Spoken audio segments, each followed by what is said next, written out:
Hello students, hope you all are fine. Welcome to chemistry classes, and today we are going to continue our chapter number 2 of class 9th, which we were discussing in our previous video.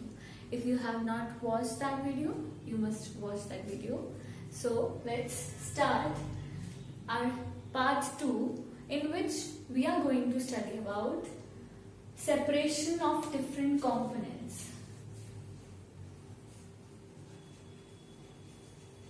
Separation of different components of mixture. अब हम सबको पता है कि mixture क्या है, कोई दो या दो से ज्यादा सब्सटेंसेस को मिक्स करके बना है, राइट। अब उसी सब्सटेंसेस को अगर हमारे पास कोई मिक्सचर गिवन है, उस मिक्सचर को हम सेपरेट कैसे करेंगे, that we are going to study today. कि सेपरेशन के जो मेथड्स हैं वो क्या क्या मेथड्स होंगे। तो डिफरेंट चीजें हैं, डिफरेंट एग्जांपल्स हैं जिससे हम पढ़ेंगे कि अलग अलग सेपरेशन मेथड्स होते हैं। तो सबसे पहला जो method we are going to discuss is about separating color from a dye we can say या फिर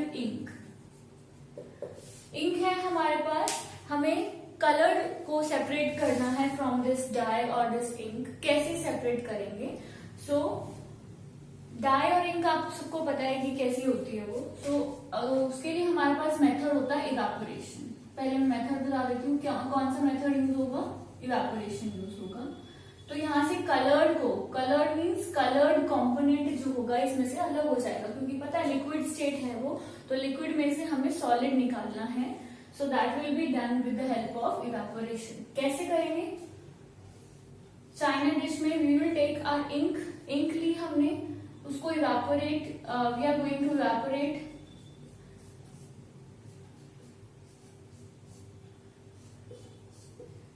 We are evaporating this ink. तो जब ये इंक इवेपोरेट होगी तो यहाँ से लिक्विड जो होगा that will evaporate out, और जो यहाँ पे रेसिड्यू बचेगा, this residue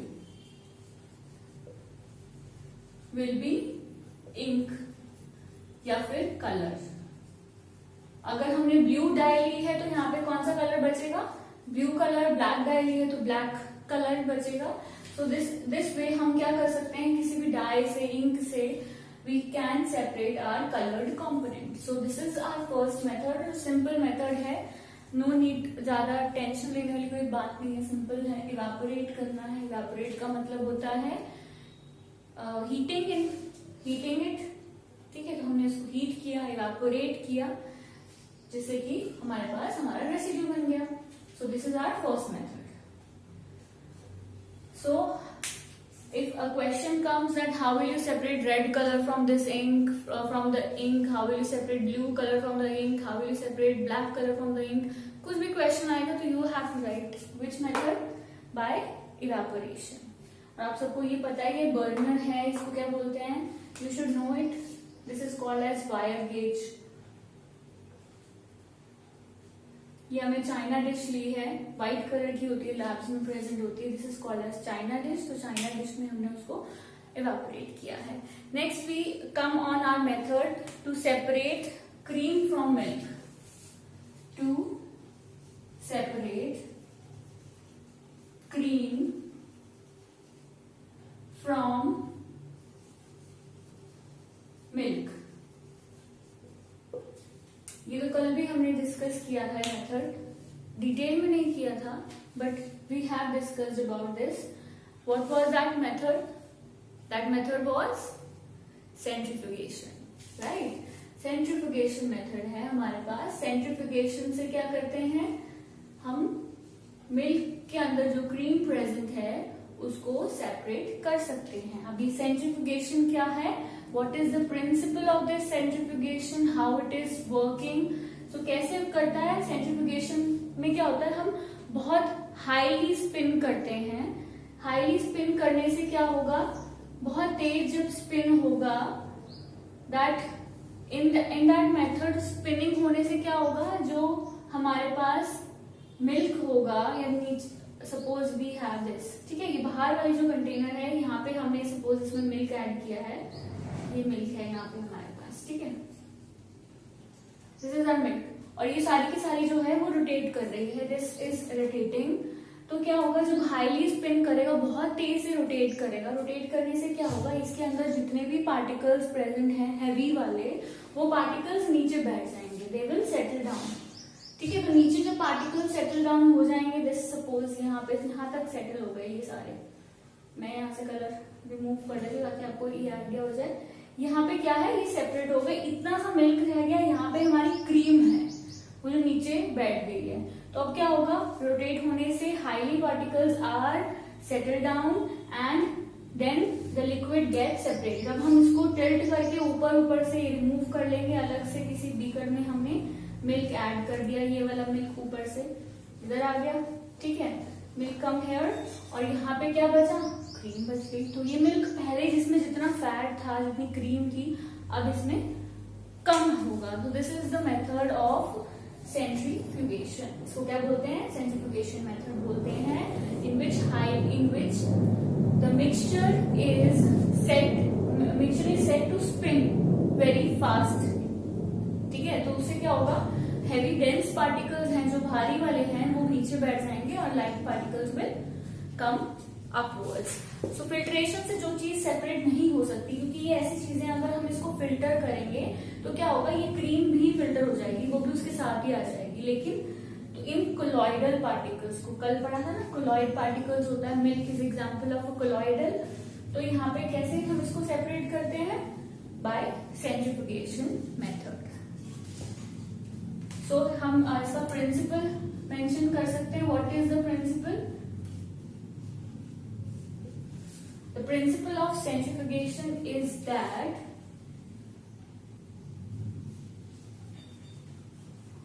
denser particles settle down,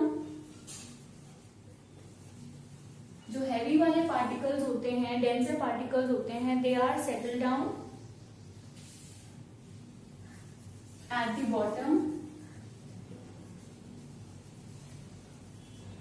and the solution we can separate it,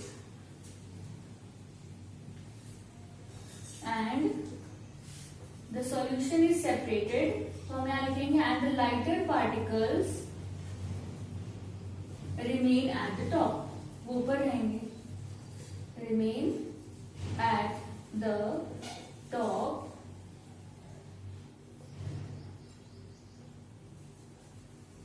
when spun rapidly। spun का मतलब तेज से स्पिन कर रहे हैं, second form of that, rapidly, ठीक है। denser particles settle down at the bottom, नीचे बैठ जाएंगे, heavy particles, lighter particles ऊपर रह जाएंगे at the top, जब हम उसको तेज से रोटेट करेंगे। so this is the principle of centrifugation की सेंट्रीफ्यूगेशन का प्रिंसिपल क्या है। अब ये कहाँ कहाँ पे यूज होता है, use of centrifugation, use of centrifugation कहाँ कहाँ पे इसका यूज होगा।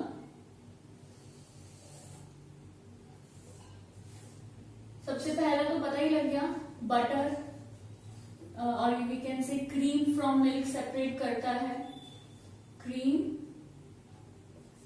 फ्रॉम मिल्क, पहला तो यूज यही है इसका, ठीक है। फिर सेकेंड यूज हमारा क्या आएगा, what will be the second use, use in the laboratories, diagnostic laboratories,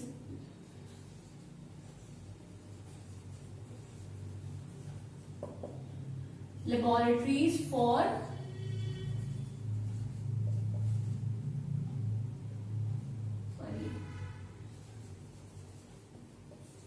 blood test, blood test होता है ना, blood test होता है, we have urine test होता है, so all these tests are done in the lab। Doctor जो भी test करते हैं लैब, हम लैब में टेस्ट करवाते हैं, that test also they all are done with the help of this process which is centrifugation। and third is drying of the clothes, drying of clothes in machine, in washing machine, or we can say in washing machine. क्या मतलब है इसका? Washing machine में सब अपने हम लोग clothes dry करते हैं ना, वाटर जो है वो रिमूव करते हैं, तो उसमें क्या होता है, बहुत तेज तेज स्पिन करता है, वो स्पिन करने से वाटर उसका सारा स्क्वीज आउट हो जाता है, वाटर सारा रिमूव हो जाता है. तो वाटर रिमूव हो रहा है why? Because of this centrifugation. तो सेंट्रीफ्यूगेशन का ये यूज है हमारे पास. ठीक है, तो सेपरेट क्रीम फ्रॉम मिल्क और बटर फ्रॉम मिल्क हो गया, लेबोरेटरीज में यूज हो रहा है, वॉशिंग क्लोथ्स को ड्राई करने में यूज हो रहा है. और इसका principle we should know. An important question over here कि what is the principle of centrifugation. That when highly spin is given to the mixture, high spin is given to the mixture, जो high dense particles हैं, denser particles, they settle down, नीचे बैठ जाते हैं at the bottom, और जो lighter particles हैं, जो light वाले हल्की particles हैं, वो ऊपर रहेंगे और उसके बाद हम उसको साइड में सेपरेट आउट कर सकते हैं. सो this is about centrifugation.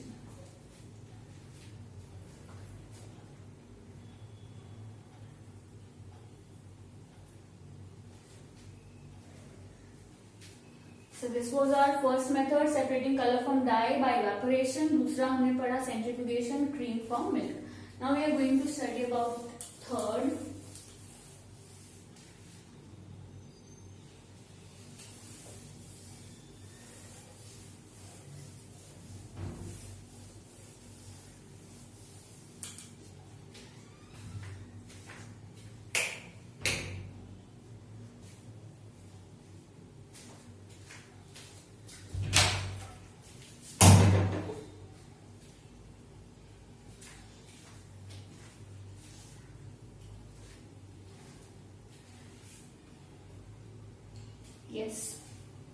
Yes, our third method is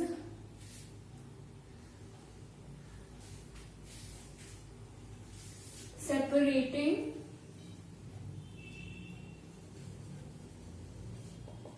two immiscible liquids.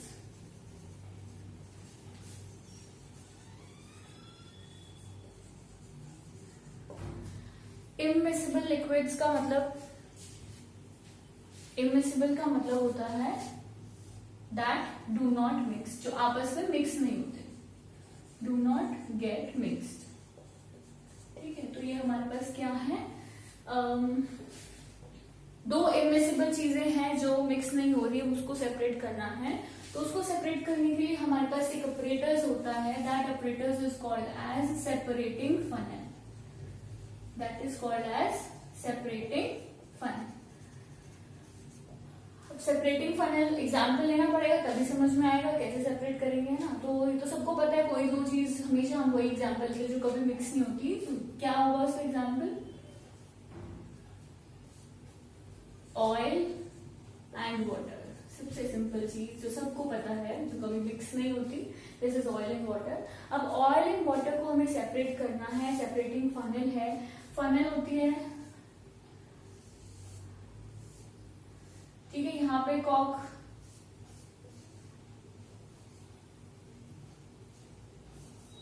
This is a separating funnel. तो सेपरेटिंग फनल में क्या होगा, हमने ऑयल एंड वाटर को हमने ऐड कर दिया ऊपर से, वी आर एडिंग इट. ठीक है, ऐड करने के बाद क्या हो रहा है, सपोज दिस इज मिक्सचर हो गया, हमने उसको अच्छे से मिक्स करके किया, तो थोड़ी देर बाद उसको रख देते हैं ऐसे ही थोड़ी देर के लिए. We have kept it for some time. तो क्या होगा, हमारे पास ऑयल और वाटर दोनों के दोनों क्या होंगे, दैट विल गेट सेपरेटेड. यहाँ पे हमारा ऑयल आ गया, this is oil and this one is water. अपने आप ही पता है थोड़ी देर बाद अलग ही हो जाएगा, ऑयल ऊपर ऊपर आ जाएगा, वाटर नीचे आएगा. तो अब इसको सेपरेट करना तो हमें पता लगी क्या क्या करेंगे. नीचे we will keep our beaker हमने रखा और हमने इसको कॉक को ओपन किया. और ओपन करने से क्या होगा, हम जब तक इसको ओपन करके रखेंगे तब तक ये वाली जो लाइन है वो यहाँ तक क्रॉस ना कर जाए. तो यहाँ से इसको ओपन किया, it will come over air, यहाँ पे हमारा वाटर आ जाएगा. ठीक है, वाटर इधर आ जाएगा फ्लो करके. तो हम इसको यहाँ पे आके जब ये यहाँ तक पहुंच गया उसको स्टॉप कर देंगे. इसमें सेपरेटिंग फनल में क्या बचेगा, only oil will be left. तो कैसे होगा, ये खत्म हो गया. अब यहाँ पे सिर्फ क्या हो, पहले ऊपर ऑयल था, अब हमारे पास ये ऑयल बचा और यहाँ पे वाटर बच गया, सो सेपरेट हो गए ना दोनों. So this way you can separate to immiscible liquid by using a separating funnel. और सेपरेटिंग फनल का प्रिंसिपल क्या है, that it separate out, that the mixture separate out in layers. Mixture क्या करेगा, लेयर्स में सेपरेट आउट हो जाएगा depending on their density. जो जितना डेंस होगा, जितना हैवी होगा, then it will separate out. सो क्या आएगा यहाँ पे इसका principal,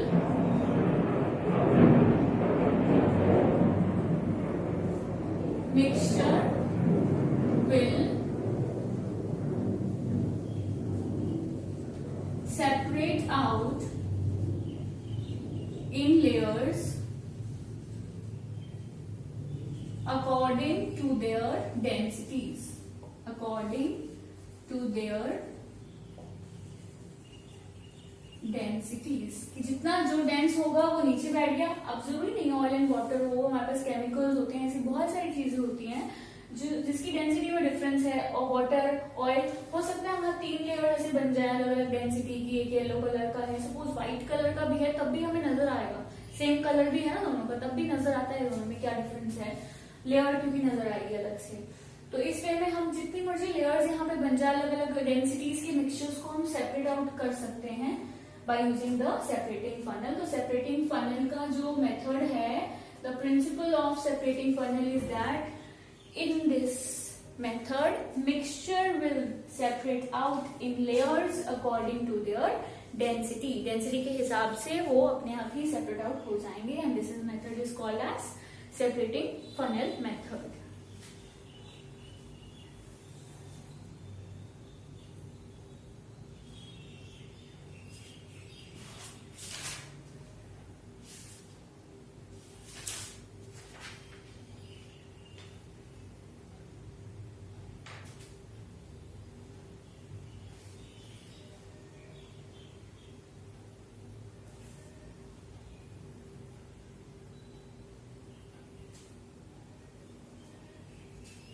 Yes, one more thing over here, application of this method. Application क्या होंगी सेपरेटिंग फनल की? तो पहली एप्लीकेशन तो यही है, to separate oil and water. कहीं पे भी कोई भी ऑयल है उसको सेपरेट करना है वाटर से, तो ये हमारा पहला मेथड तो यही रहेगा. फर्स्ट एप्लीकेशन तो यही रहेगी. Second is purification of iron. Purification of iron. Iron जब हम लोग एक्सट्रैक्ट करते हैं ना ओर्स में से, तो एक्सट्रैक्ट करने के बाद, एक्सट्रैक्ट करते वक्त उसको उसके अंदर इम्प्योरिटीज आ जाती हैं. अब उस इम्प्योरिटीज को रिमूव करने के लिए हमारी आयरन जो है वो फर्नेस में हम हीट करते हैं. ठीक है, आयरन को जब हम हीट करते हैं तो ड्यूरिंग हीटिंग के टाइम पे क्या होता है, जैसे जो भी हमारी फर्नेस है उस फर्नेस में जो मोल्टन आयरन है, हमारी मोल्टन आयरन प्योर, वो नीचे बैठ जाती है, इट सेटल्स डाउन. और ऊपर वाली लेयर में क्या होता है, हमारे पास स्लैग होता है. स्लैग, अभी स्लैग क्या है, this slag is the impurity present in the iron.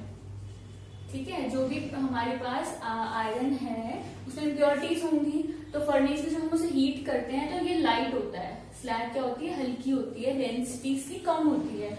Light होने की वजह से ये ऊपर रह जाते हैं. मोल्टन आयरन हैवी है, डेंस है, ये नीचे बैठ जाएगा. तो वही सेपरेटिंग फनल में ये मेथड होगा. तो क्या होगा, हम कॉर्क ओपन करेंगे या जो भी मेथड इंडस्ट्री के अकॉर्डिंग होगा, उसमें क्या होगा, ये वाला जो है अलग हो जाएगा, ऊपर वाला फिर अलग से बचेगा और उसको हम थ्रो आउट कर सकते हैं जो इम्प्योरिटीज हैं. तो इस वे में जो हमारी प्योरिफिकेशन ऑफ आयरन है वो हो जाती है. और आयरन को प्योरीफाई हम किस में करते हैं, it is done in a furnace.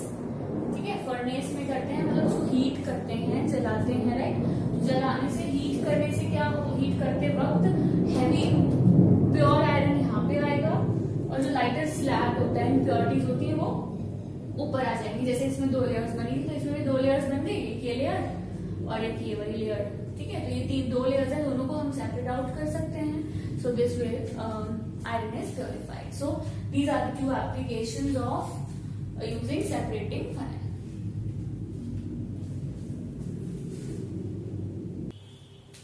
Yes, now moving on to our fourth method.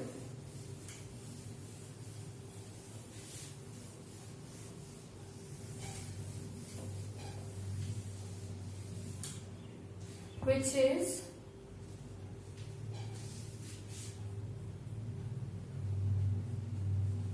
separating a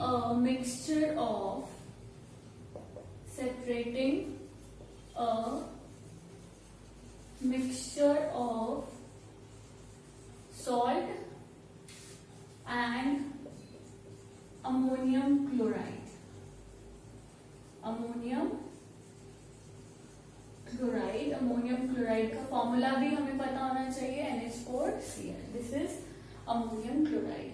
अब अगर हमें सॉल्ट को सेपरेट करना है, अमोनियम क्लोराइड को सेपरेट करना है, तो उसको किस मेथड से करते हैं? That is the method is sublimation. अब सब्लिमेशन का मतलब हमें पता है, this is the process of converting solid directly into gas.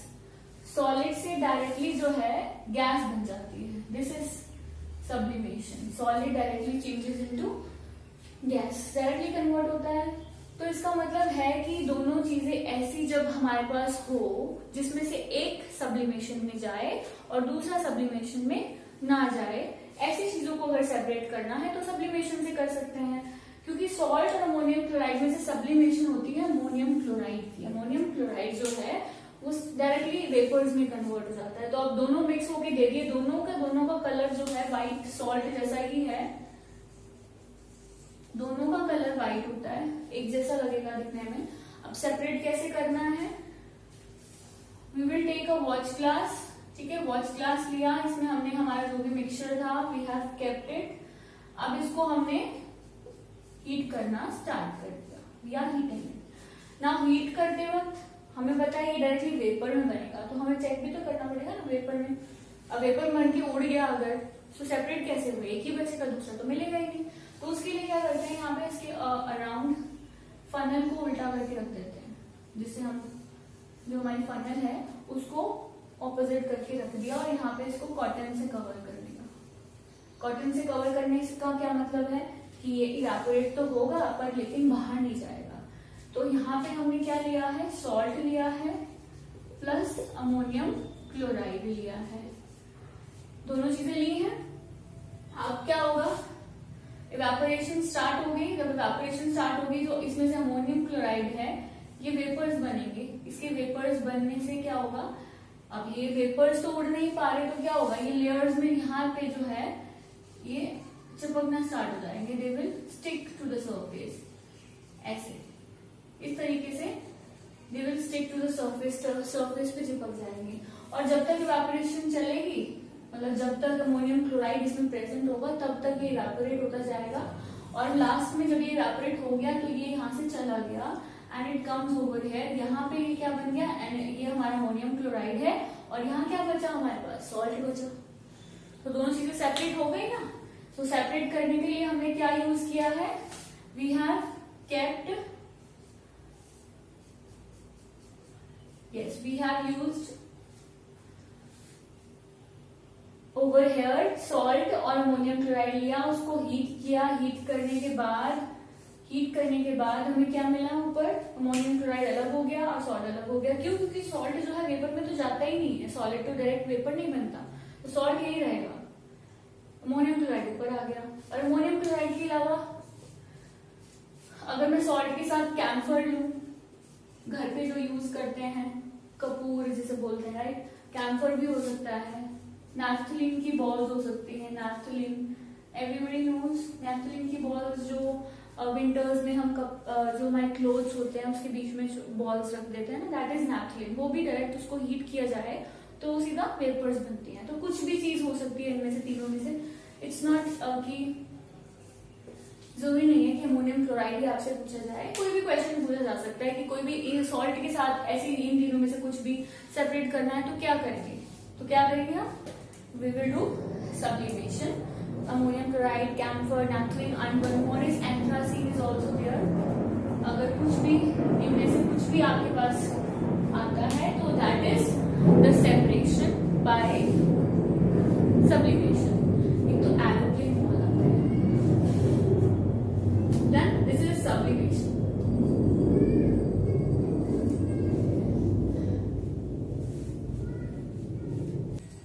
Let's move on to another method, that is the dye in black ink is a single color or not. पूछ रहे हैं, मतलब ब्लैक इंक के components को separate करना है. Components of black dye. पहले हमने ब्लैक डाई में से ब्लैक कलर निकाला था, अब वो क्या कह रहे हैं, ब्लैक डाई में किस किस कलर, कौन कौन से कलर प्रेजेंट है उसको रिमूव करना है. सो उसके लिए जो मेथड यूज होता है दैट इज क्रोमैटोग्राफी. क्रोमैटोग्राफी. अब ये क्रोमैटोग्राफी क्या है? Chromatography it is a method to separate different components present in a mixture according to its solubility. Solubility के हिसाब से हम उसको सेपरेट करते हैं. जैसे आपको पता है कि कोई चीज वाटर में हम डिसॉल्व कर रहे हैं, कोई चीज जल्दी डिसॉल्व होती है, कोई टाइम लेती है, किसी को हीट करना पड़ता है तब वो डिसॉल्व होती है. कहने का मतलब सॉल्युबिलिटी के हिसाब से अगर हम किसी चीज को सेपरेट करने लगते हैं that method is called as chromatography. Chromatography बहुत तरह की होती है. टीएलसी है, थिन लेयर क्रोमैटोग्राफी है, पेपर क्रोमैटोग्राफी है, that is discussed in higher classes. इस क्लास में आपको you have to study about paper chromatography. Paper chromatography के बारे में पढ़ना है. पेपर क्रोमैटोग्राफी में होता क्या है, वी आर हमें this is a beaker. Suppose यहाँ पे हमने वाटर लिया है एज अ सॉल्वेंट. वाटर क्या है? एज अ सॉल्वेंट लिया. ये जो हमारा पेपर की स्ट्रिप है, इस पेपर की स्ट्रिप पे मैंने क्या किया, यहाँ पे एक डॉट लगा दी उस डाई की. ठीक है. अब आपको पता है कि कोई चीज मिक्स होती है, यू नो मिक्स हो रहे हैं जब कोई दो चीजें, तो मिक्स होने की वजह से क्या होगा, मतलब सेपरेट हो सकते हैं. अब इसमें क्या हो रहा है, जैसे जैसे वाटर के अंदर कोई चीज रखोगे तो ये धीरे धीरे ऊपर ऊपर वाटर शिफ्ट, ये जो पेपर है ये धीरे धीरे वेट होता जाएगा, गीला होगा. तो उससे क्या होगा, ये जैसे वाटर ट्रांसपोर्ट हो रहा है तो इस इंक में जितने भी कंपोनेंट हैं, कुछ ऐसा कंपोनेंट है जो जल्दी से वाटर में घुल जाएगा, कोई ऐसा हो सकता है जो टाइम लगाएगा. तो सपोज इसमें 3 कंपोनेंट्स हैं, 3 कलर्स हैं, तो क्या होगा, एक सपोज जल्दी से इसके अंदर डिसॉल्व हो जाता है. ठीक है, ये हमने डॉटेड लगा दिया. अभी ऐसे से वाटर ऊपर जा रहा है, इसके साथ वाटर यहाँ तक पहुंचा जब, तो इसके साथ एक कंपोनेंट आ गया, ऊपर आ गया, इसके साथ फ्लोट करके. फिर दूसरा कंपोनेंट और ऊपर तक जाएगा और तीसरा कंपोनेंट मे बी यहाँ पे आ गया. तो मतलब इसके अंदर जो भी कंपोनेंट्स थे वो वाटर के साथ अलग अलग सॉल्युबिलिटी थी. कोई वाटर में जल्दी सॉल्युबल हो रहा था, कोई टाइम लगा रहा था सॉल्युबल होने में. तो उस वजह से ही वाटर की सॉल्युबिलिटी की डिपेंड होके ये जो कंपोनेंट्स हैं, ये component A, component B, component C, ये तीनों के तीनों कंपोनेंट्स क्या हो गए, सेपरेट हो गए बेस्ड ऑन द सॉल्वेंट के हिसाब से. वाटर लिया है, वाटर में हो सकता है जैसे सपोज वाटर में सी जल्दी से डिसॉल्व हो गया है ना, और जल्दी से ही ऊपर आ गया. तो ये क्या हो रहा है, वाटर के साथ फ्लो करते जा रहा है. जो सबसे ज्यादा सॉल्युबल है ना वाटर में, वो सबसे ऊपर तक पहुंच जाएगा. फिर बी वाला थोड़ा टाइम लगाया डिसॉल्व होने में, इसलिए वो थोड़ा देर में आया. सी वाले ने और टाइम लगाया, वो और लेट आया. तो सबसे ज्यादा सॉल्युबल यहाँ पे ए है, तभी वो ऊपर तक पहुंच गया. बी थोड़ा लेट सॉल्युबल होना स्टार्ट हुआ, मिक्स होना स्टार्ट हुआ. सी और थोड़ा लेट सॉल्युबल होना स्टार्ट हुआ. तो इस तरीके से ये तीनों कंपोनेंट्स क्या हो गए, सेपरेट हो गए. And this method is called as paper chromatography.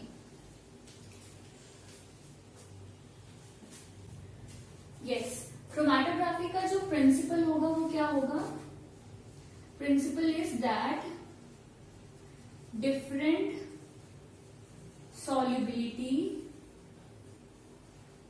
in same solvent. या कैसे लिखेंगे, components are separated. I'll complete लिख देती हूँ. Components are separated because of different solubilities in same solvent. This is the principle of chromatography. किसका principal है? Chromatography का principal है. That components are separated because of different solubilities in the same solvent. ये इसका principal हो गया कि अलग अलग solubility है एक ही solvent में. कोई जल्दी soluble हो रहा है, कोई लेट soluble हो रहा है, कोई कम soluble हो रहा है, कोई ज्यादा soluble हो रहा है. तो इस वजह से ये सेपरेट हो रहा है एट डिफरेंट. और एप्लीकेशंस में अगर हम बात करें कि एप्लीकेशन क्या है इनकी, तो एप्लीकेशंस में पहला तो ये है कि कलर्स को हम सेपरेट कर सकते हैं from dye. Colours can be separated from dye और एनी इंक. ठीक है. दूसरा, natural pigments. Natural pigments colours को हम सेपरेट कर सकते हैं. ठीक है. Natural pigments from natural colours. जो भी नेचुरल नेचर के अंदर कलर्स प्रेजेंट होते हैं उसमें से अगर हमें फाइंड आउट करने हैं कि कौन कौन से पिगमेंट प्रेजेंट है, कौन कौन सी चीजें प्रेजेंट हैं, कंपोनेंट प्रेजेंट है, तो इसी से सेपरेट करते हैं. We can write here pigments from natural colours.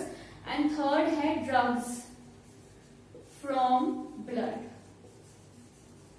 जो क्रिमिनल्स होते हैं उनकी बॉडी में फॉरेंसिक साइंस, फॉरेंसिक रिपोर्ट के अकॉर्डिंग हम ड्रग्स को डिटेक्ट करते हैं ना, कौन सा ड्रग है. तो वो कौन सा मेथड होता है? That method is called as chromatography only. कि उसी से पता लगता है कि कौन सा ड्रग उनकी ब्लड में प्रेजेंट है. तो इस तरीके से डिफरेंट एप्लीकेशंस हैं. क्रोमैटोग्राफी कहाँ कहाँ यूज होती है और इसका प्रिंसिपल हो गया.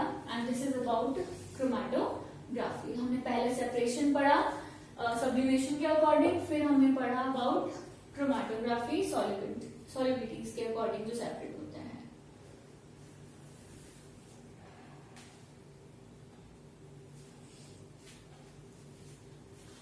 Now next we are going to study about our sixth method.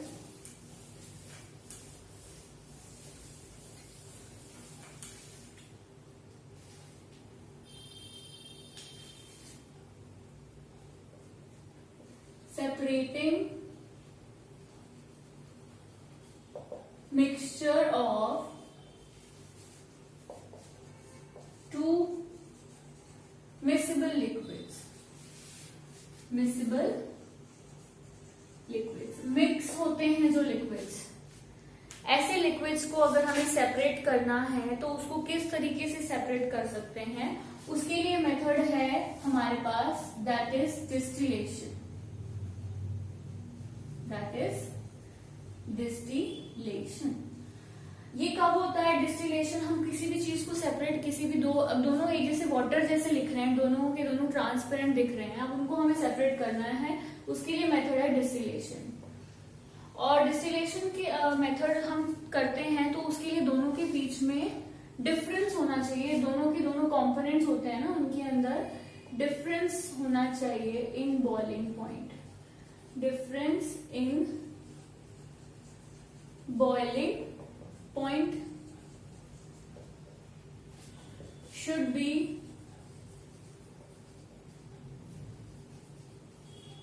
more than 25 Kelvin. Principle of distillation. अब इसका प्रिंसिपल क्या होगा कि जो मोर वॉलेटाइल है, मोर वॉलेटाइल मीन्स जिसका बॉइलिंग पॉइंट हमारे पास कम होगा, है ना, लेस बॉइलिंग पॉइंट. मोर वॉलेटाइल मीन्स बॉइलिंग पॉइंट जिसका लो होता है. ठीक है. मोर वॉलेटाइल बॉइलिंग पॉइंट जिसका लो होता है. डिस्टिल्स फर्स्ट, distills over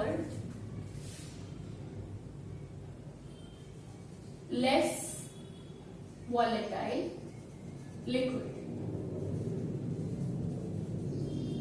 मतलब क्या है कि पहले डिस्टिलेशन किसकी होगी? मोर वॉलेटाइल, जिसका बॉइलिंग पॉइंट कम है, वो पहले डिस्टिलेशन हो जाएगी.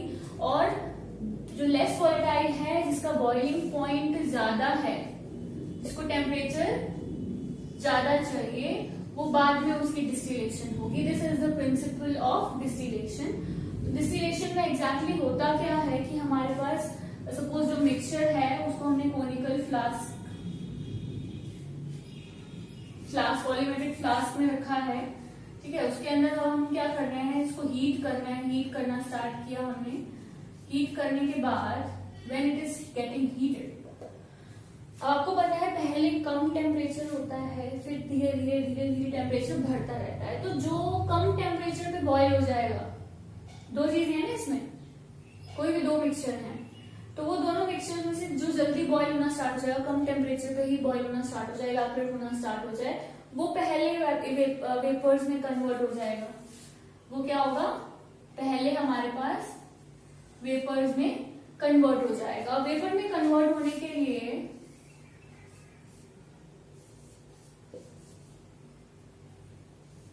ठीक है, तो जल्दी से जो बॉईल हुआ यहां से गया, इधर हमने कंडेंस करने के लिए रखा है कि जो वेपर्स यहां से वेपर बन के आ रहा है ना, ये इसको कंडेंस करता है। कंडेंस मीन्स उसको कंडेंसेशन वेपर इनटू वाटर। यहां से ये वेपर्स आ रही हैं, ये वेपर्स वाटर में कन्वर्ट होंगी और ये वाटर मतलब जो भी लिक्विड है वो यहाँ आ जाएगा। यहाँ पर हमने दो लिक्विड लिया, ए और बी। सपोज वॉलेटाइल जल्दी से जो इवेपोरेट हो रहा है वो ए है, तो ए यहाँ पे आ जाएगा। फिर जब ए वहां चला जाएगा तो थोड़े टाइम के लिए बीच में इवेपोरेशन रुक जाएगी। हमें पता लग जाएगा कि अभी वहां पे कुछ नहीं जा रहा है, इट मीन्स इवेपोरेशन स्टॉप हुई है। तो इसका मतलब एक जो लिक्विड है वो इवेपोरेट हो चुका है। इसी वजह से हम ए को यूज करते हैं। इसी वजह से हम क्या करते हैं, इसको हटा देते हैं और यहाँ पे क्या रह जाता है, बी, और वहां पे आ गया ए। तो इस वजह से क्या हुआ, ए और बी क्या हो गए, सेपरेट हो गए। ठीक है ना। तो मतलब बीच में थोड़ा सा एक ऐसा पॉइंट आएगा जब इवेपोरेशन मतलब यहाँ से जो मूवमेंट ऑफ वाटर है, यहाँ से मूवमेंट ऑफ इवेपोरेशन वेपर्स है, वो बंद हो जाएगा। तो उससे पता लग जाएगा, क्योंकि हम बोल रहे हैं कि इनके बीच का जो बॉइलिंग पॉइंट का डिफरेंस है वो 25 केल्विन से ज्यादा होना चाहिए। मतलब पता लग जाएगा ना, जब 25 केल्विन और टेम्परेचर बढ़ने के लिए 5 मिनट, 5 सेकेंड, 10 सेकेंड, कुछ 15 सेकेंड, 20 सेकेंड, मिनट, कुछ भी डिफरेंस हो सकता है। तो that difference will separate out A and B. तो यहाँ से हम इसको फ्लास्क को रिमूव कर सकते हैं, तो बी आ जाएगा और ए आ जाएगा। तो this way we can separate two miscible liquids. Miscible मतलब जो आपस में मिक्स हो जाते हैं, दैट टाइप ऑफ लिक्विड्स। इसके लिए एग्जाम्पल भी हम देख सकते हैं। एग्जाम्पल जो हमें इजीली समझ में आ जाए, किस तरीके की एग्जाम्पल ले सकते हैं। लाइक एसीटोन एंड वाटर को मिक्स किया है। एसीटोन एंड वाटर, एसीटोन क्या होता है, जो नेल पेंट रिमूवर आप कह सकते हो, वो एसीटोन और वाटर को मिक्स किया। आपको पता है एसीटोन तो कितनी जल्दी इवेपोरेट होता है ना, हाँ, तो उसको तो टेम्परेचर बढ़ाने की भी जरूरत नहीं। तो जब हम उन दोनों को मिक्स कर देंगे तो एसीटोन फटाफट से इवेपोरेट हो जाएगा और वाटर यहीं पे रह जाएगा। एसीटोन हमारे पास इस तरह से आएगा। तो ये एक तरह से इसकी एप्लीकेशन भी हो सकती है, एग्जाम्पल भी हो सकती है। This is about distillation. Yes, so this is about distillation. अब इसी का सेकेंड हम बोल सकते हैं टू मिसेबल लिक्विड्स है, जिसका डिफरेंस इन बॉइलिंग पॉइंट हमारे पास लेस देन 25 केल्विन होगा। That method is called as fractional distillation. Difference in boiling point is less than 25 Kelvin. मतलब बहुत कम है टेम्परेचर दोनों के बीच का। बात तो यही है, प्रिंसिपल भी सेम रहेगा। जो जल्दी बॉयल होगा, जो जल्दी से बॉयल होगा वो अलग हो जाएगा, जो कम होगा। डिफरेंस क्या है, सिर्फ एक फर्क है। आई थिंक मुझे रब करना पड़ेगा।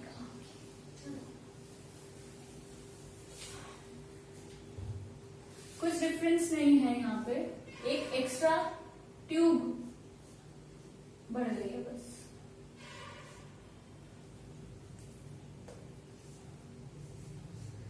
वही चीज है जो पहले कर रहे थे, हीट कर रहे हैं इसको।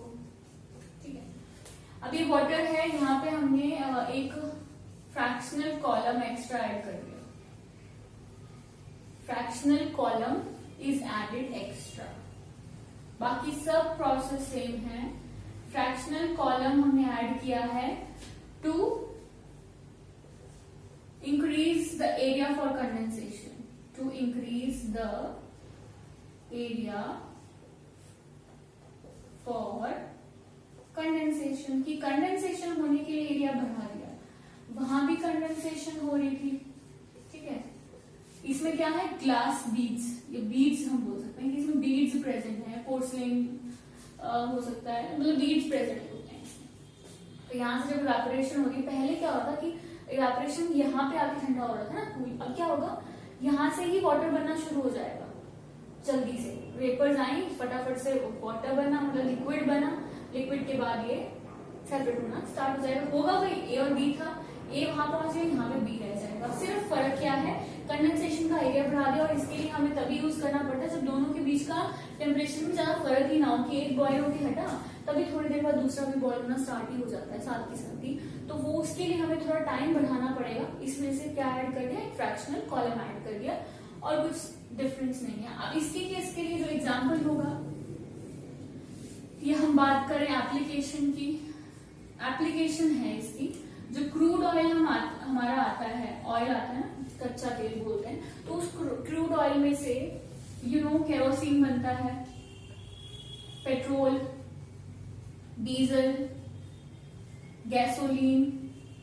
तो ये सब चीजें को सेपरेट करना है जब क्रूड ऑयल में से, उसके लिए फ्रैक्शनल डिस्टिलेशन यूज होता है। This fractional distillation is use for crude oil separation and to get kerosene, petrol, diesel and gasoline. So this is about fractional distillation। और एक important चीज ये जरूर लिखना है कि लेस देन 25 केल्विन टेम्परेचर होना चाहिए, तभी हम फ्रैक्शनल डिस्टिलेशन यूज करते हैं, वरना हमारा सिंपल जो डिस्टिलेशन है दैट इज ओके। एक और चीज,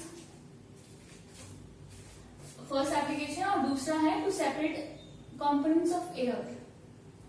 ये हम बोल सकते हैं gases present in the air, gases present in air। अब उनको सेपरेट करने के लिए भी कौन सा मेथड यूज होता है, that is fractional distillation। So this is about separation techniques। Yes students, now this is the diagram which I have already drawn over here about separation of gases of air, कि air के अंदर के जो components हैं उनको separate करना है, तो कैसे उनको हम सेपरेट करेंगे। तो उसके लिए हमने पढ़ा था फ्रैक्शनल डिस्टिलेशन है। तो फ्रैक्शनल डिस्टिलेशन को किस तरीके से किया जाता है, सबसे पहले क्या किया है, ये हमारी एयर जा रही है इधर से, द एयर गोज इनसाइड, यहाँ पे हमने प्रेशर अप्लाई किया है, प्रेशर को इंक्रीज किया है, increasing the pressure, pressure increase किया, then the air goes over here, hot air हो गई है वो प्रेशर बढ़ाने से, हॉट होने के लिए, हॉट हो गई उसको we have to cool it down. तो उसके लिए हमने यहाँ पे एक फ्रीजिंग कोल्ड वाटर के लिए यहाँ पे एक इनलेट बनाई है कि यहाँ से ठंडा वाटर, कोल्ड वाटर जो है हर टाइम फ्लो करता रहेगा, ताकि जब इस हमारे पास इस बीकर में जब यहाँ से गैस आएगी इधर, तो वो इसके कॉन्टैक्ट में आके कंडेंस हो जाएगी। तो जब ये हॉट एयर आएगी यहाँ पे फ्रीजिंग की वजह से it gets converted into liquid, किसमें हो जाएगी, लिक्विड में कन्वर्ट हो जाएगी।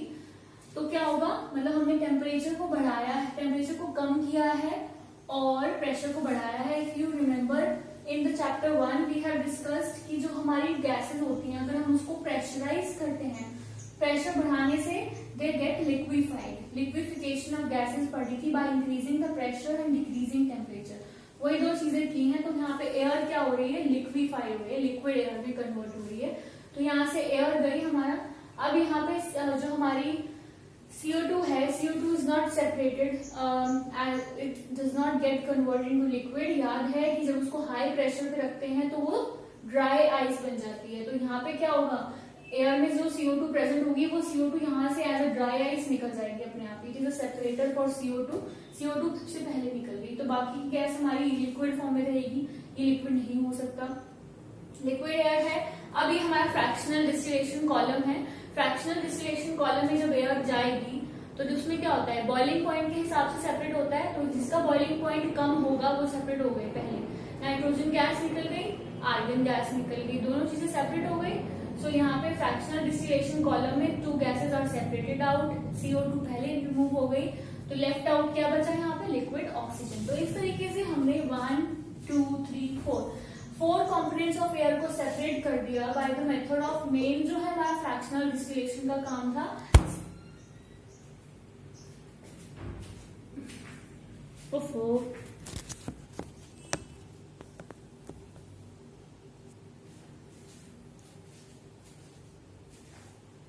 तो फ्रैक्शनल डिस्टिलेशन से नाइट्रोजन आर्गन सेपरेट हो गई, ऑक्सीजन हमारी left out. So this is about separation of gases, कि किस तरीके से हमने गैसेस को सेपरेट किया, by increasing the pressure, decreasing the temperature and using fractional distillation column. This is what method of separation of gases.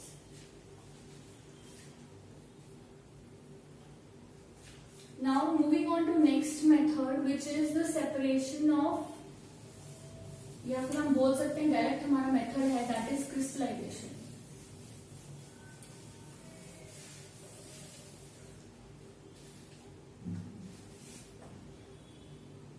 I think 8th method है crystallization.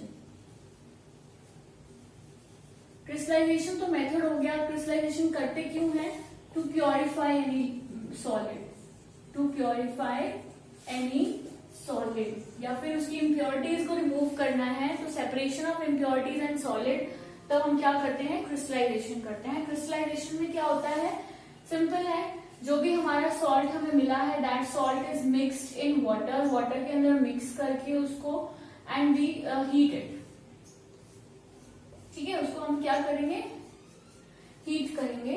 Crystallisation को उसके सॉल्वेंट में मिक्स करके हीट करते हैं। Heat करने के बाद काफी देर तक उसको रख देते हैं।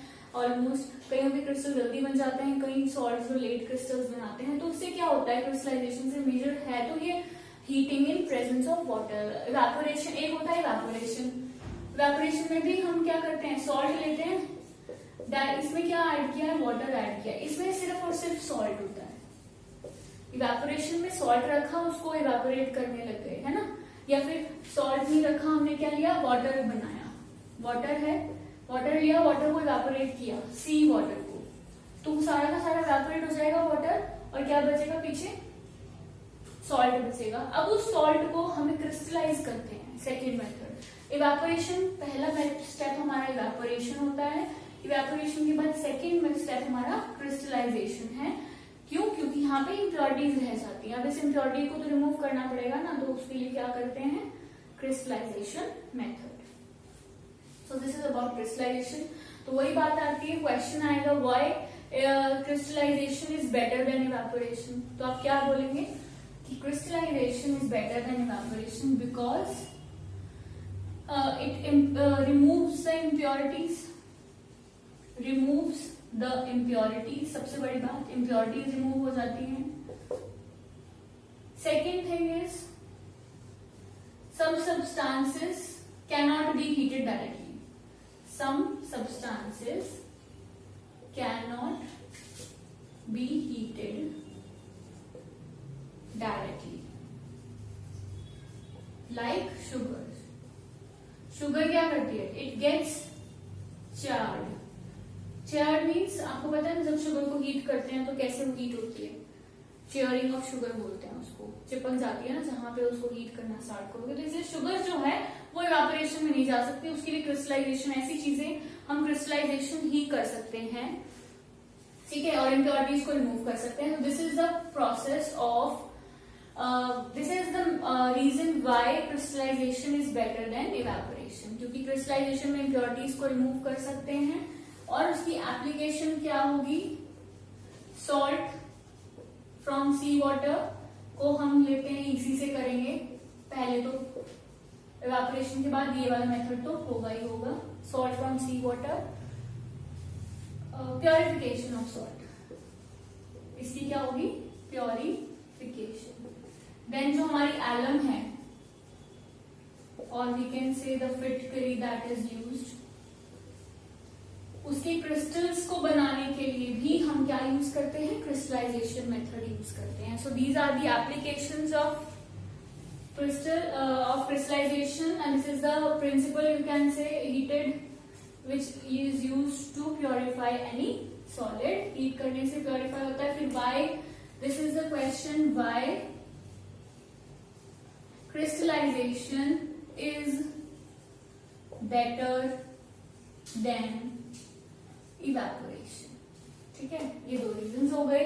फिर हमारे पास एप्लीकेशन हो गई, दैट सी वाटर को प्योरीफाई कर सकते हैं, जो एलम या फिटकरी होती है उसको, उसकी क्रिस्टल्स को बनाने के लिए भी हम क्रिस्टलाइजेशन मेथड को यूज करते हैं।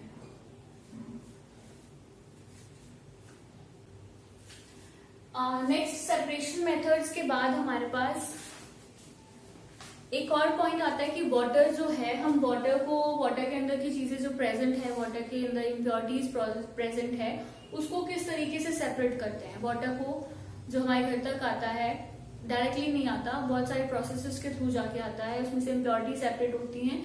So that method is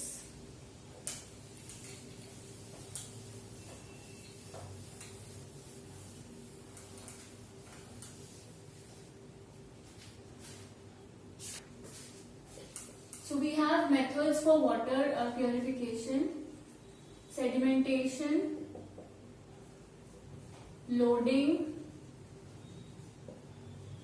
filtration, and chlorination.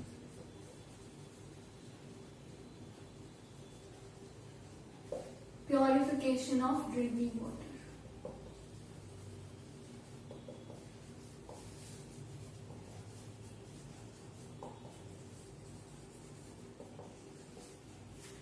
Sedimentation, loading, then filtration, chlorination. Sedimentation में क्या होगा, जो भी वाटर है, वाटर के अंदर के हैवी पार्टिकल्स हैं वो नीचे बैठ जाएंगे, ऊपर का वाटर रह जाएगा। ठीक है, sedimentation means settling down of sand और मड प्रेजेंट इन इट। तो वो हो गया हमारे पास। देन लोडिंग में क्या होगा, लोडिंग के अंदर जो इम्प्योरिटीज, अब हमारे पास वाटर में जो बची इम्प्योरिटीज, उन इम्प्योरिटीज को हम सेपरेट करेंगे। ठीक है, यहाँ पे तो सिर्फ जो बड़े बड़े रॉक, सॉल्ट, वो सब बड़े बिग स्टोन्स थे ना, वो सेपरेट हो गए, वो नीचे बैठेंगे। अब हमारे पास मीडियम साइज की भी इम्प्योरिटीज होंगी, उन मीडियम साइज को इम्प्रूव करने के लिए लोडिंग टैंक होता है, वहां पे उस वाटर को वी कीप एंड वहां से वो सेटल डाउन होंगी एंड फिर वाटर आगे ट्रांसफर होगा इन the filtration tank. Filtration tank में अलग अलग लेयर्स होती हैं, नीचे रॉक्स हो गए, सैंड हो गई, डिफरेंट सिल्ट होगी, डिफरेंट हमारे पास लेयर्स हैं। फिर हमारे पास यहाँ वाटर आएगा, ऊपर क्या है, सारा वाटर है। ये मैं ये वाला टैंक बना रही, फिल्टरेशन टैंक। तो इसमें क्या होगा, जो बिल्कुल छोटी छोटी इम्प्योरिटीज होंगी ना, वो यहाँ सैंड के साथ, ये ऊपर वाली लेयर जो सैंड है, इस सैंड के साथ एब्जॉर्ब हो जाएंगी और इसी वजह से यहाँ पे बैठ जाएंगी और वो ऊपर क्या बचेगा, वाटर। फिर वो वाटर जो आएगा क्लोरिनेशन टैंक में आ जाएगा, दैट वाटर, और उस वाटर में क्लोरीन ऐड की जाती है, जिसकी वजह से जर्म्स को किल करने के लिए हम ये यूज करते हैं। So we have 4 types: sedimentation, loading, filtration tank and chlorination method for purification of drinking water. ठीक है, तो पहला हो गया सेडिमेंटेशन। इसको हम 2-3 थोड़ी देर के लिए सेटल डाउन होने के लिए रख देते हैं, for some time, for some time. जो सेटल हो गया हो गया। Then we have loading. बड़ी इम्प्योरिटीज नहीं जाएगी। लोडिंग में क्या होता है, फिटकरी ऐड की जाती है, या फिर हम एलम बोल सकते हैं, ये ऐड किया जाता है। इससे क्या होता है, जो छोटी छोटी इम्प्योरिटीज होती है ना, वो क्या करेंगी, उस एलम के ऊपर चिपक जाएंगी। एलम के अंदर हमने जो उसमें डाली है, वो इम्प्योरिटी उसमें चिपक के और वो उस नीचे बैठ जाएगा। ठीक है, वो इम्प्योरिटीज क्या होगी, सेटल डाउन होगी। तो इस तरीके से अब हमारे पास बिल्कुल ही स्मॉल अमाउंट में इम्प्योरिटीज रह गई है। तो वो जो इम्प्योरिटीज रह जाती हैं, that is separated in the filtration tank. यहाँ सैंड है, ग्रेवल है, ठीक है। Then we have rocks, different layers हैं, 3-4 लेयर्स बनी हुई हैं, तो उन 3-4 लेयर्स में सेपरेशन हो जाती है। इसको थोड़ी देर के लिए यहाँ पे भी इसको रखा जाता है एंड आफ्टर दैट क्लोरिनेशन करने के लिए हम क्लोरीन या फिर हम कह सकते हैं ब्लीचिंग पाउडर हम ऐड करते हैं, ठीक है, to purify the water. So this is the method for purification of water. चलिए, अब हमारे पास मिक्सचर्स पढ़ लिए हमने, मिक्सचर स्टडी किए, मिक्सचर्स को कैसे सेपरेट करते हैं वो पढ़ लिया। अब हमें डिफरेंट एलिमेंट्स, अब हमें दो चीजें और पढ़नी है, दैट इज एलिमेंट्स और कंपाउंड्स। एलिमेंट्स और कंपाउंड्स में क्या डिफरेंस है वो हम पढ़ेंगे। मिक्सचर्स में क्या था, element, what is element? It is the purest form of a substance. Purest form of a substance is called as element, is called as element, purest form. जैसे जो हमें जैसा एयर में हमारे सराउंडिंग्स में मिलता है, जैसे कार्बन है, ऑक्सीजन है, नाइट्रोजन है, कार्बन है हो गया, आयरन हो गया, जिंक हो गया, तो ये सब चीजें जो भी हमारे सराउंडिंग्स में मिल रही हैं, zinc, iron, nickel, oxygen, nitrogen, ये किसी चीज में मिक्स नहीं है, ये सिर्फ प्योर फॉर्म है, that is called as element. अब ये जो एलिमेंट्स हैं ये मेटल्स हो सकते हैं, नॉन मेटल्स हो सकते हैं। These elements can be of two types or we can say three types होते हैं मेटेलॉइड्स। अब इनमें डिफरेंस, मेटल्स क्या होते हैं? What are metals? Metals are those which are shiny, they are lustrous. Shiny और lustrous means the same thing. Shiny होते हैं, लस्ट्रस होते हैं देखने में। Then they are ductile. Ductile का मतलब होता है कि हम उनको वायर्स में कन्वर्ट कर सकते हैं, जैसे कॉपर की वायर आती है, एल्यूमिनियम की वायर आती है, तो ductile means into wires, they can be drawn into wires. Then they are malleable. Malleable मतलब इसकी हम शीट्स बना सकते हैं, एल्यूमिनियम की फॉइल बना सकते हैं, गोल्ड की फॉइल, कोई भी डिजाइन दे सकते हैं, तो वो सब क्या है? They are metals. डक्टाइल हो गया, मेलिएबल हो गया। सोनरस इज ऑल्सो देयर, कि ये सोनरस होते हैं, जब हम स्ट्राइक करते हैं मेटल के ऊपर तो आवाज आती है, साउंड प्रोड्यूस होती है, देन दे आर सोनरस होते हैं, ठीक है। उसके बाद yes, they are conductors of electricity, good conductors. Good conductors होते हैं, कंडक्टर्स मीन्स इलेक्ट्रिसिटी पास हो सकती है, तभी हम कॉपर की वायर यूज करते हैं स्विचेस में, ठीक है, एल्यूमिनियम यूज करते हैं, because they are good conductors of heat as well as electricity, of heat and electricity. और उसी तरह से अगर हम नॉन मेटल्स की बात करें, सब कुछ इसका ऑपोजिट, ना ही शाइनी है, ना ही डक्टाइल है, ना मेलिएबल है, ना सोनरस है, ना ही गुड कंडक्टर्स ऑफ इलेक्ट्रिसिटी है। और जो हमारे मेटलॉइड्स हैं, they have properties, their properties are intermediate between metals and non metals, दोनों के बीच की प्रॉपर्टीज होती हैं इनकी, इसीलिए इनको क्या बोला जाता है? मेटलॉइड्स कहते हैं हम, ठीक है। तो नॉन मेटल्स हो गए, मेटल्स हो गए, मेटल्स में हमें पता है सिल्वर हो गया, कॉपर हो गया, गोल्ड हो गया, then we have zinc, aluminium, many more आ गया। नॉन मेटल्स में क्या आ जाएगा? हाइड्रोजन, कार्बन, नाइट्रोजन, ये सब क्या है? They are non metals. Then we have metalloids. Metalloids की एग्जांपल हम ले सकते हैं बोरोन, सिलिकॉन, जर्मेनियम, ये सब क्या है? These are the example of metals, non metals and metalloids.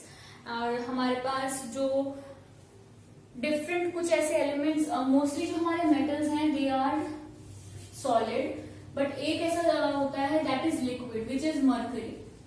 Mercury is liquid at room temperature, ये मेटल है। और ऐसा ही नॉन मेटल जो लिक्विड होता है, that non metal is bromine. मतलब एक मेटल लिक्विड होता है मर्करी, और एक नॉन मेटल लिक्विड होता है that is bromine. Then gallium and caesium भी हैं, दो जो बन जाते हैं liquid, gallium and caesium, but at room temperature नहीं, उनको थोड़ा सा टेम्परेचर प्रोवाइड करना पड़ता है। So this is about elements, this is the purest form of carbon. इन्हीं को जब हम मिक्स कर देंगे तो ये हमें कंपाउंड्स दे देते हैं। जब हम इनको मिक्स कर देंगे, दो एलिमेंट्स को, तीन एलिमेंट्स को, चार एलिमेंट्स को, एक H यहां से ले लिया, O ले लिया, वाटर बना दिया, तो दिस इज व्हाट? कंपाउंड। तो एलिमेंट को मिक्स करके क्या बनते हैं? कंपाउंड. तो after element we are going to discuss about compounds. So this is about elements. चलिए अब नेक्स्ट डिस्कस करते हैं अबाउट एलिमेंट्स.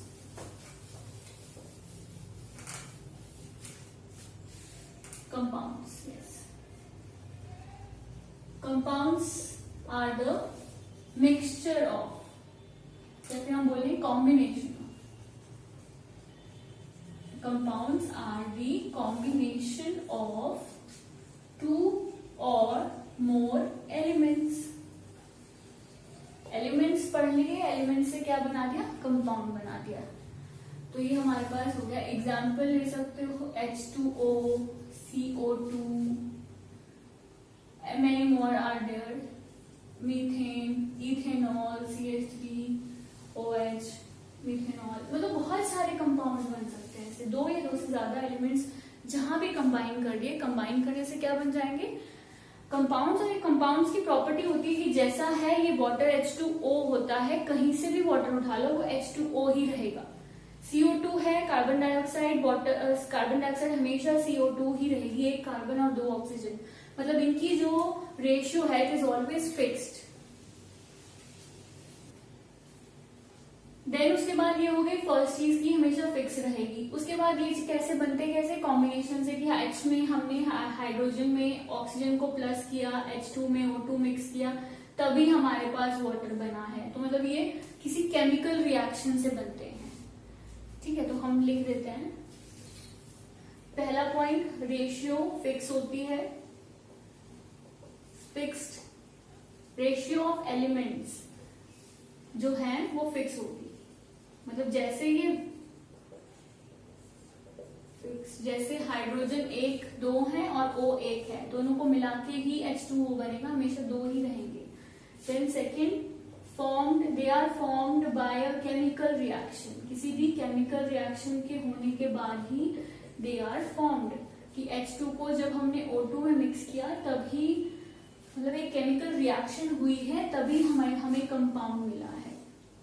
थर्ड, जो हमारे कंपाउंड्स हैं इनका मेल्टिंग पॉइंट, बॉइलिंग पॉइंट, ये सब चीजें क्या होती है? फिक्स. ये चेंज नहीं हो सकती, जैसा है हमेशा वैसा ही रहेगा. And fourth, they are homogeneous. Homogeneous ये ना दिखने में थोड़ी पता लगेगा कि H कहाँ है, O कहाँ है. So this is homogeneous. So this is about compounds. Compound की एग्जांपल. अब इससे पहले हमने क्या पढ़ा था? मिक्सचर पढ़ा था ना सबसे फर्स्ट टाइम. तो मिक्सचर क्या था? Mixture it is a combination of, हमने उस टाइम पे सिर्फ सब्सटेंस वर्ड लिखा था. तो mixture is a combination of two or more elements और कंपाउंड्स. चाहे एलिमेंट्स मिक्स कर दो, चाहे कंपाउंड्स मिक्स कर दो, कुछ भी मिक्स कर दो तो क्या बनेगा? मिक्सचर. तो एलिमेंट था प्योर फॉर्म, एलिमेंट से कंपाउंड बने, कंपाउंड और एलिमेंट से क्या बने? मिक्सचर बने. अब कंपाउंड भी एक तरह से मिक्सचर ही है दो चीजों का, but it is a homogeneous. Mixture भी हमारा होमोजीनियस हो सकता है. अब हम कंसीडर करेंगे देयर डिफरेंस, कि दोनों कंपाउंड्स में और मिक्सचर में क्या डिफरेंस है. This is about mixture and compound हो गया. अब हम इनका एक बार डिफरेंस कर लेते हैं, दोनों में क्या डिफरेंस है, then it will be over.